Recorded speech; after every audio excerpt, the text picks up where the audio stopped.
Hey everyone, आप सबका स्वागत है हमारे यूट्यूब चैनल में। तो जैसा कि हमने पिछले एपिसोड में देखा था, जो सू होता है वो फेंगमी को मारने से रुक जाता है। हालांकि वो फाउंडेशन बिल्डिंग के स्टेज पे पहुंच चुका था।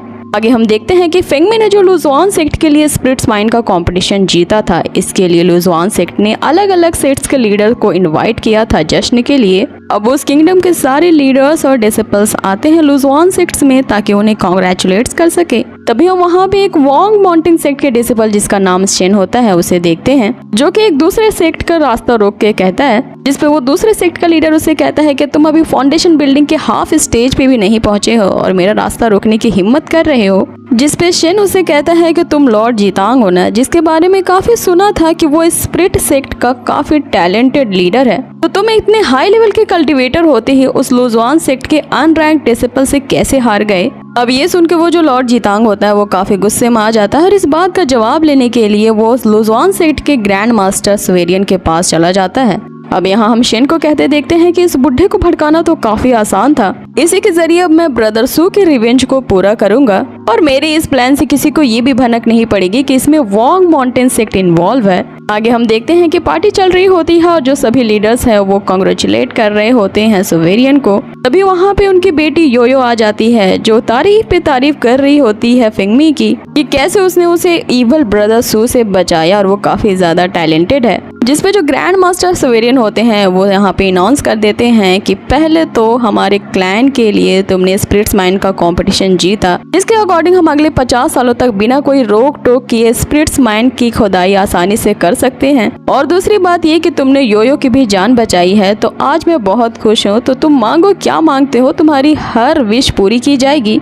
तभी वहाँ पे लॉर्ड जीतांग आ जाता है और वो उससे कहता है कि जब ये फेंगमी इतना ही ज्यादा टैलेंटेड है, जो अब तक केवल ची गैदरर के लेवल पे ही है, जिसपे वो ग्रैंड मास्टर उससे पूछते हैं कि आखिर तुम कहना क्या चाहते हो। जिसपे जीतांग शेंग को आगे कर देता है और कहता है कि ये वोंग माउंटेन सेक्ट का एक टैलेंटेड डिसिपल है और इसी ने मुझसे कहा है कि तुमने उस स्पिरिट्स मैन के कंपटीशन में कुछ झोल झाल करके ही इसे जीता है। तो हम तुम्हारे उस अधिकार को जो स्पिरिट्स माइंड कंपटीशन के जीतने के बाद तुम्हें मिला है उसे नहीं मानेंगे, क्योंकि बहुत ही पहले समय से ही लुजुआन सेक्ट हमेशा लो रहा है और उसने कोई कंपटीशन आज तक नहीं जीता। तो अचानक से ये सेक्ट इतनी टॉप पे कैसे पहुंच गया। आगे वो कहते हैं यहाँ सारे मौजूद लीडर को भी यही सेम डॉट होगा, तो क्यों ना हम इनके बीच एक कंपटीशन करवा दें और अगर इसमें फेंगमी हार जाता है तो लास्ट कंपटीशन का जो रिजल्ट था उसे हम नहीं मानेंगे और फिर से उस स्पिरिट्स माइंड के लिए दोबारा कंपटीशन करवाएंगे। ये सुनकर शेनु से बोलता है कि अरे बुढ़े, मैंने ये कब कहा था कि मैं चैलेंज करूंगा, तूने तो मेरे प्लान को ही बिगाड़ दिया। लेकिन फिर वो सोचता है कि मैं ऑलरेडी फाउंडेशन बिल्डिंग के हाफ स्टेज पे पहुंच चुका हूँ और ये ची गैदरर के लेवल पे है, तो मैं ही जीतूंगा।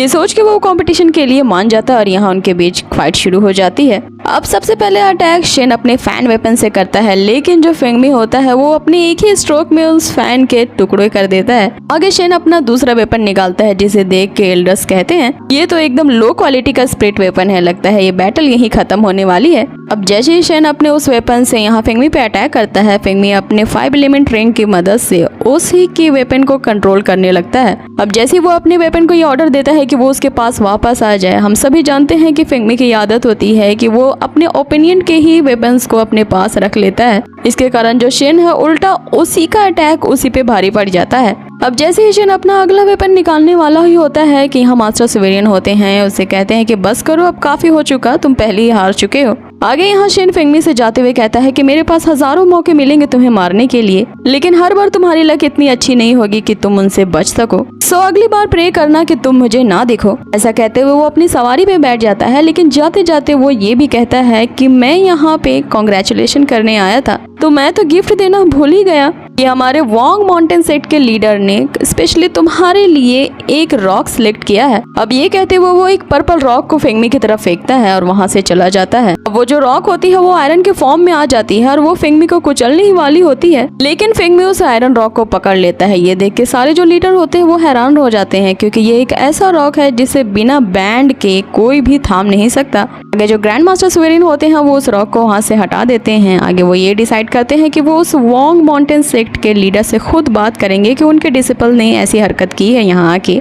आगे वो फेंगमी को बुलाते हैं और उसे कहते हैं कि योयो काफी सही कह रही थी, तुम काफी ज्यादा टैलेंटेड हो। आगे वो उसे कहते हैं कि 100 काउ सेक्ट तो बड़ा ही अनलकी है क्योंकि उन्होंने तुम्हें वो टोकन दिया इस लुजुआन सेक्ट में आने को। अब ये उस टोकन की बात कर रहे होते हैं जो उसे हमने सबसे फर्स्ट एपिसोड में देखा था, क्योंकि हमारी सीरीज की फीमेल लीड ने ही फेंगमी को बेहोश होने से पहले दिया था। अब ये सुनकर तो फेंगमी काफी ज्यादा हैरान हो जाता है कि उसे इस लुजुआन सेक्ट में सिर्फ और सिर्फ उसी टोकन की वजह से ही लिया गया था।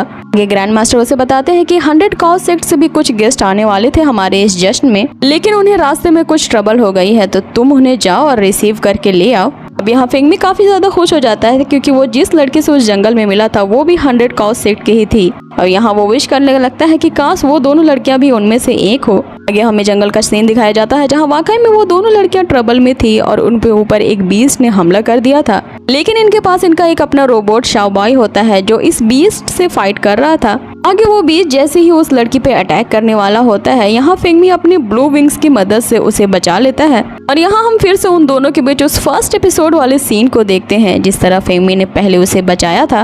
और वो लड़की जिसका नाम सिया होता है वो उसे कहती है कि मैंने कभी नहीं सोचा था कि तुमसे दोबारा मुलाकात होगी, जिसपे फेंगमी उसे कहता है कि मैं अपने क्लैन के मास्टर के ऑर्डर के मुताबिक आप लोगों को यहाँ से लेने आया हूँ। आगे वो इसके बारे में बात ही कर रहे होते हैं कि ये लोग यहाँ पे कैसे फंस गए, जिसपे वो बीस्ट अचानक से उन पे हमला करने वाला होता है कि फेंगमी अपने तिलिस्मानिक पेपर से उसे उस पेड़ से बांध देता है। आगे सिया उसके सवाल का जवाब देने के लिए कहती हैं कि ये दोनों बहनें अपने ग्रैंडफादर के साथ लुजुआन सेक्ट को बधाई देने के लिए आ ही रही थी कि वो दोनों यहाँ एक्सीडेंटली फंस गई। तभी वो बीस्ट फेस उन पे अटैक कर देता है, जिससे फेंगमी बहुत ही गुस्से में कहता है कि अभी हम लोग बातें कर रहे हैं ना। आगे हम देखते हैं कि फेंगमी अपने उसी डिवोरिंग बीस्ट को निकालता है जो कि सोल डिवोर कर लेता है। अब उस मैजिकल बीस्ट के निकलते ही वो उस दूसरे बीस्ट के सोल को डिवोर कर लेता है, मींस कि उसकी आत्मा को खा लेता है और सारे उसके पावर्स को एज्यूम कर लेता है। देख कर जो सिया की सिस्टर होती है वो काफी मेस्मराइज होती है कि आखिर ये तुमने कैसे किया। वो उन्हें ये भी बताता है कि इस बीस्ट के सोल पे कब्जा करने के साथ साथ इसकी जितनी भी पावर्स है एक रिंग के फॉर्म में फेंगमी के पास जमा हो जाती है। आगे फेंगमी यहाँ उन्हें अपना नाम बताता है, जिसे सुनकर जो सिया की बहन होती है वो उसे बताती है कि यही वो लुजुआन सेक्ट का महान जीनियस रिफाइनर है जिसने उस स्पिरिट्स माइंड का कंपटीशन जीता है उन सारे मास्टर्स को हरा करके।